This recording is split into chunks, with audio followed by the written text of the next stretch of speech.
Arthur Hayes says he sold hype and near drops. 19% Arthur Hayes disclosed on June 4, 2026 that he had sold his hype and near positions, and the two tokens reacted on very different scales. Near was down 19.5% and hype down 5.8% in the hours after the disclosure, according to CoinGecko. The move landed in the middle of a broad sell-off, but near fell close to 4 times harder than the overall market. A gap that points to position-specific selling rather than macro alone. A single exit against a falling tape. The wider market was already red when Hayes posted. As of June 4, 2026, Bitcoin traded at $63,528, down 5.1% on the day and 13.2% on the week. Ether sat at $1,770, down 5.7%.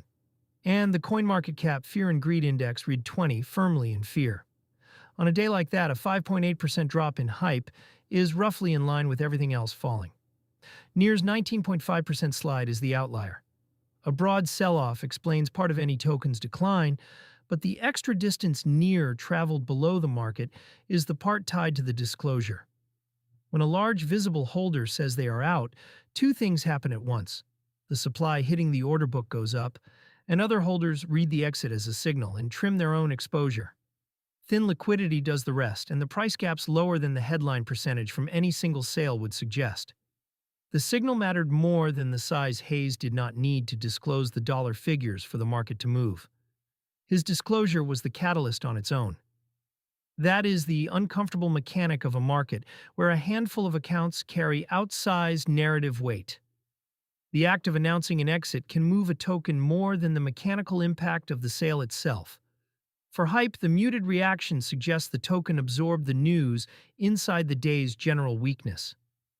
Hyperliquid's trading volumes have been strong through the spring, and a deeper bid tends to soak up a single seller without a dramatic gap.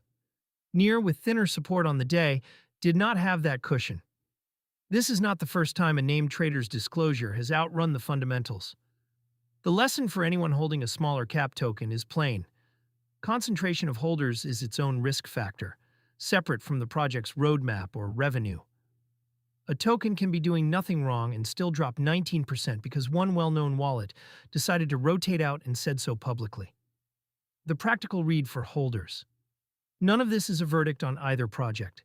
Hayes selling a position is a portfolio decision, not a fundamental disclosure, and he gave no public reasoning beyond the fact of the sale.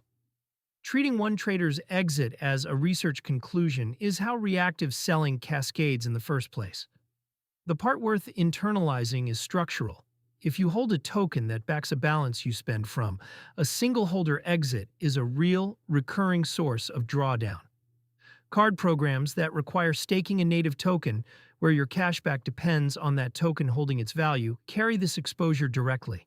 A token price drop can erase months of rewards faster than the rewards accrue, and a Hayes-style disclosure is exactly the kind of event that triggers one.